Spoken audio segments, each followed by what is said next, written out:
let me begin with the obligatory Orwell slide. Okay, that's 1984.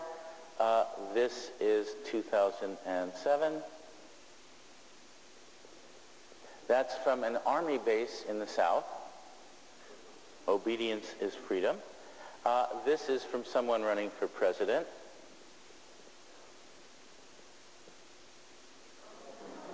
You know, Rudy Giuliani.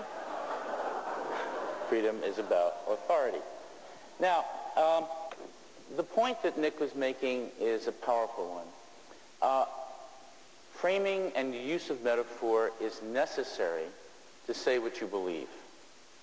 And the reason for that is a very simple one, though it's often missed because most people don't know very much about what's been discovered in cognitive science and in neuroscience in the last 30 years. The basic finding is this. Surprise, you think with your brain, maybe except for certain politicians who use other parts of their anatomy, but even they think with their brains, and most thought is unconscious below the level of consciousness, about 98%. And that is a remarkable, important fact.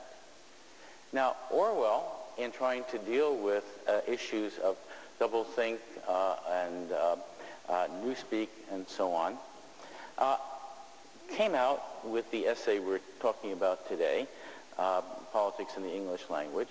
And what he was saying there was something that isn't true, I'm sad to say. That is, he said that the problem was bad habits of foolish thought, inaccurate, slovenly, dull, pretentious, ungraceful, meaningless language that he called the decay of language. He said this led to political propaganda and its effects. And to cure it, you just had to let the meaning choose the word. And, you know, he never read the modern propagandists who write so very well, the David Brookses and Peggy Noonans of the world. And this view is actually a naive and dangerous view because it comes from the Enlightenment. And it's a fallacy. The Enlightenment was wonderful for its politics. This country was founded on the basis of Enlightenment ideas about freedom, about equality, about balance of powers, and so on. But the Enlightenment had a false view of reason. And it's still there, and it's still out there, often in the media, often in the Democratic Party, and in all sorts of folks.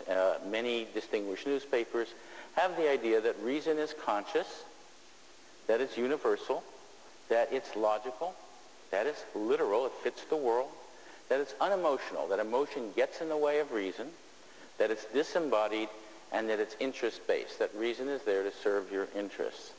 And one horrible thing about this is you see it in the Democratic Party a great deal. That is, if you believe this, you'll think all you need to do is tell people the facts and the figures, and then they'll reason to the right conclusion, right? Wrong. We've seen this certainly in the last 2 elections, but we see it all the time. And the reason is that the cognitive and brain sciences have shown that this view of reason is just false in a very deep way, and not just false in a simple way. It's false in every single detail. Every detail. So, what is reason?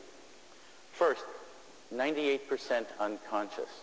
That is, most of the thought and the reasoning you do is not accessible to your consciousness. And I don't just mean things that you hear that you are not conscious of. I mean most of the ideas that you have, the concepts that you have, are unconscious. You don't know your own system of concepts, right? Very important. I don't know mine. We're studying it, trying to figure it out. We've made a lot of progress in it, but it's still hard to figure it out. Understanding what your system of concepts is hard. Secondly, reason requires emotion, and emotion is not always conscious. One of the things you'll hear from Drew Weston is emotion can be unconscious. This has really been studied dramatically, most dramatically, by Antonio Damasio, the country's perhaps leading neuroscientist, in a book called Descartes' Error. And what Antonio pointed out was this. He studied people who had brain damage, strokes, accidents, where they lost their ability to feel. They lost their ability to feel emotions. And it turned out they could not be rational. Why? Think about this. Suppose you are trying to figure out, you have a purpose, and you're trying to figure out what your purposes are. Well, if you don't know if you're going to be happy or sad if that happens, what are you going to do? How do you reason? If you don't know if other people are going to be angry at you or happy with you, what are you going to do? You can't reason. And that is the truth. Reason, rationality, requires, absolutely requires emotion, and the pathways have begun to be figured out in great detail that shows in the brain how this works. Now, the next part of this is that we have different worldviews. We don't all think the same. It turns out that movement conservatives and strong progressives do not see the world in the same way. Surprise. You go on the TV shows, they talk right past each other, but it's because they see the world differently. They have different understandings of what morality is. And it's important to understand politics is about morality.